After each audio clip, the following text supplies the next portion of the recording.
Bom, eu tô aqui com essa lista, tá? Ele é uma lista que vai imprimir aqui 100 itens para mim, beleza? E ela só vai aparecer aqui o botão de voltar no topo quando o nosso index mudar da nossa lista. Então, se eu executar esse projeto, vocês vão ver o seguinte. Eu já abri aqui o nosso Layout Inspector, justamente para a gente poder ver as recomposições que o nosso componente está tendo, tá? Então, ele já abriu aqui para mim, vou abrir aqui direitinho, e a partir desse momento eu vou rolar a lista. Beleza. Então, o nosso botão, né, ele aparece perfeitamente, tranquilo, mas olha só a quantidade de recomposição que eu estou tendo aqui nesse projeto, né? É muita recomposição, principalmente na hora que eu volto à lista, ele ainda se recompõe mais. Então, funcional, ele está, o botão sai, mas a gente tem esse problema de recomposição.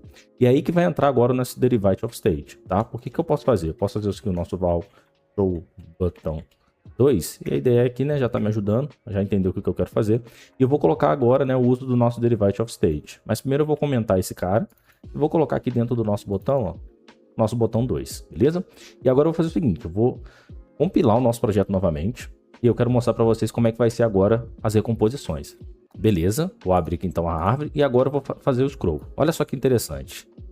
Tá vendo? O número de recomposições ele mudou drasticamente, né? Diminuiu bastante. Mas por que isso aqui acontece? Porque o nosso Derivative of State ele é usado, né, justamente para a gente reduzir essas recomposições.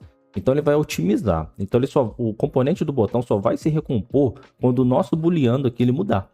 Perfeito? Então ele não vai se recompor toda hora. Então, na hora que o índice aqui mudar, aí beleza. Aí ele agora vai se recompor de novo.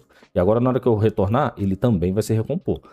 Certo? Então, é muito útil a gente poder utilizar o nosso Derivative of State, tá? Então, é basicamente para isso que ele funciona. Alguns detalhes interessantes você pode pensar, né? Ah, mas eu vou utilizar aqui então, Daniel, o seguinte, vou fazer aqui um val show, vou utilizar o remember aqui, mas eu não vou utilizar o nosso Derivative of State, não. Eu vou utilizar aqui, por exemplo, só o nosso list state, ponto, e vou verificar aqui, ó, se ele é maior que 0. Perfeito? Vou até apagar aqui. E aqui eu não tenho o uso do remember, né? Vou ter que utilizar aqui sem o uso do by, perdão. E eu vou pegar e vou colocar aqui agora. E vou compilar o projeto. Beleza, olha só que interessante. Quando eu fizer aqui, ó, ele nem aparece, né? Ele nem aparece aqui pra gente o nosso botão. Por quê? Porque o uso do remember, pessoal, ele vai salvar o estado inicial aqui pra gente, né, do nosso index. Então, quando ele executa o componente e executa a nossa aplicação, o nosso estado o index da nossa lista, ele é 0. E assim o nosso remember vai salvar esse estado. Ele vai tirar uma foto desse estado que vai ser sempre falsa. Então, por isso que o meu botão nunca vai aparecer, perfeito? E aí, por isso que tem essa diferença, né, do remember e do remember Derivative of State. O Derivative of State, ele vai, evidentemente, ser um listener que vai escutar quando o nosso index vai mudar, perfeito? E vai trabalhar aí para a gente poder ter poucas recomposições. Beleza, pessoal? Então, um vídeo bem pequeno aqui para vocês entenderem como que funciona, né, e o uso do nosso Derivative of State.